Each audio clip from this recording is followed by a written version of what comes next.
بسم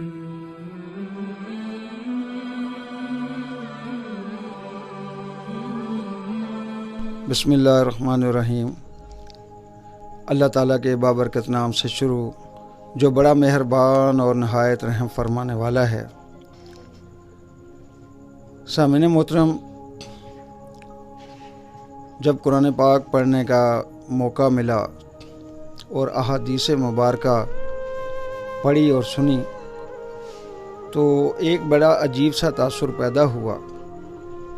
وہ کیا تھا؟ یعنی کہ اللہ رب العزت فرماتے ہیں اپنے بندے کو کہ تم میری طرف چل کر آؤ، میں تمہاری طرف دوڑ کر آؤں گا، اور تم مجھے جس مجلس میں یاد کرو گے میں اس سے بہتر مجلس میں یاد کروں گا۔ پھر فرمایا فاذکرونی اذکرکم، تم مجھے یاد کرو میں تمہیں یاد کروں گا۔ اور نبی کریم صلی اللہ علیہ وسلم سے فرمایا کہ اے محمد صلی اللہ علیہ وسلم، جب میرے بندے میرے بابت پوچھیں تو انہیں بتائیے گا کہ میں انتہائی قریب ہوں اور تمہاری دعاؤں کو، التجاؤں کو سنتا ہوں۔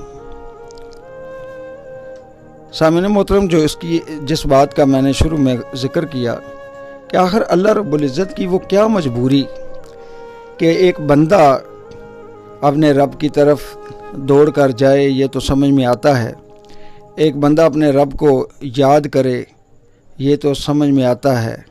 ایک بندہ اپنے رب کا ذکر کرے، اسے کرنا بھی چاہیے کیونکہ وہ بندہ ہے اور رب جو ہوتا ہے اس کا ذکر کرنا چاہیے۔ لیکن یہاں پر تو اللہ رب العالمین فرماتے ہیں کہ میں تمہیں تمہاری چاہت سے زیادہ چاہوں گا، تم جس طرح سے مجھے یاد کرو گے میں اس سے کئی گنا بہتر تمہیں یاد کروں گا۔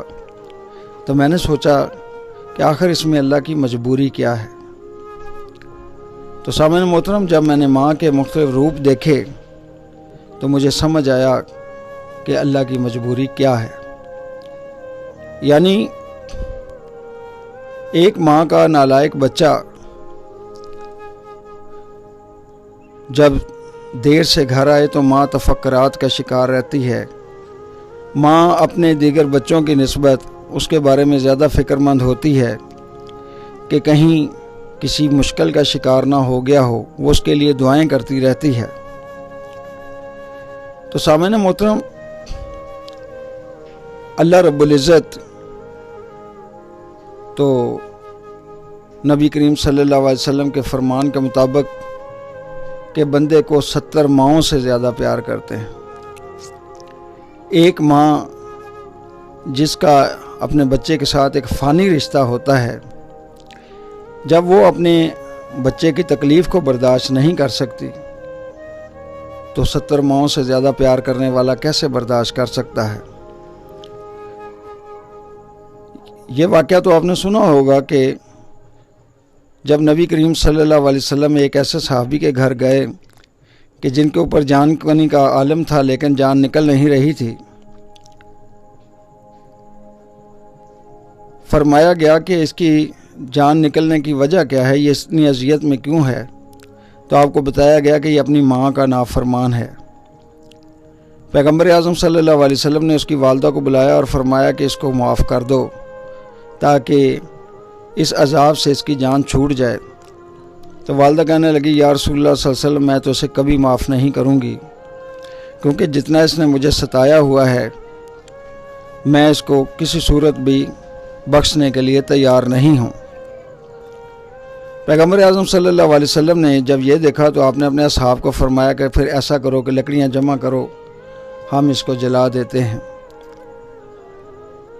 چونکہ وہ عورت یہ جانتی تھی کہ پیغمبر اعظم صلی اللہ علیہ وسلم جھوٹ نہیں بولا کرتے اور نہ ہی جھوٹا مذاق فرماتے ہیں، تو وہ ایک دم سے گھبرا گئی، کہنے لگی کہ یا رسول اللہ صلی اللہ علیہ وسلم، خدا را اس کو جلائیے گا نہیں۔ تو آپ نے فرمایا کہ پھر تم اسے معاف کر دو، کیونکہ اگر تم نہیں معاف کرو گی تو یہ آ کے جہنم میں جلتا رہے گا۔ تو اس پر اس کی والدہ نے اپنی تمام زیادتیاں جو اس کے اوپر ہوئی تھی اس کے بیٹے کی طرف سے ان کو معاف کر دیا، اور اس طرح سے اس صحابی کی جان جو ہے وہ نکل گئی۔ تو سامعین محترم، جب ایک ماں کا اپنے بچے کے ساتھ اس طرح کا ہمدردی کا، غم گساری کا جذبہ اور تعلق ہے تو 70 ماؤں سے زیادہ پیار کرنے والا جو ہے اس کی فیلنگ کیا ہوگی۔ اب مجھے سمجھ آئی کہ اللہ کی مجبوری کیا ہے۔ سامعین محترم، اللہ کی مجبوری محبت ہے۔ اللہ اپنے بندوں سے بے حد محبت کرتا ہے۔ اللہ نہیں چاہتا کہ اس کے اپنے ہاتھوں سے بنائے ہوئے بندے جو ہیں وہ کسی تکلیف یا اذیت کا شکار ہوں۔ اسی وجہ سے اللہ رب العزت نے لاکھوں کی تعداد میں انبیاء کرام مبعوث فرمائے، جنہیں اللہ رب العزت کی طرف سے یہی تعلیمات تھی کہ میرے بندوں کو سیدھا راستہ بتائیں، یہ بھٹک نہ جائیں، یہ بھٹکنے کی وجہ سے کسی اذیت اور تکلیف کا شکار نہ ہوں۔ تو سامعین محترم، ہم بندے ایسے ہیں کہ ہم اپنے رب سے پیار ہی نہیں کرتے، اور اس نے اپنے پیار کا اظہار جو ہے وہ یہی فرمایا ہے کہ میرے آگے جھک جاؤ، سجدوں میں آ جاؤ۔ تو سامعین محترم، ہم دائیں بائیں تو بہت سارے سجدے کرتے ہیں، ضروریات کے سجدے، تہمات کے سجدے، اور اس کی وجہ یہ ہے کہ اقبال نے کہا تھا، یہ جو ایک سجدہ تو گراں سمجھتا ہے، 1000 سجدوں سے دیتا ہے آدمی کو نجات۔ تو سامعین محترم، یہ جو ہم سجدہ گراں سمجھتے ہیں، اسی سجدے کو کرنے کی ضرورت ہے، کیونکہ اللہ رب العزت ہم سے بے پناہ محبت کرتے ہیں۔ اللہ تبارک تعالیٰ کی محبت سے مستفیض ہونے کے لیے، اس کے قریب ہونے کے لیے ہمیں سجدوں کی عادت ڈالنی پڑے گی۔ اللہ تبارک تعالیٰ ہمیں عمل کی توفیق عطا فرمائے۔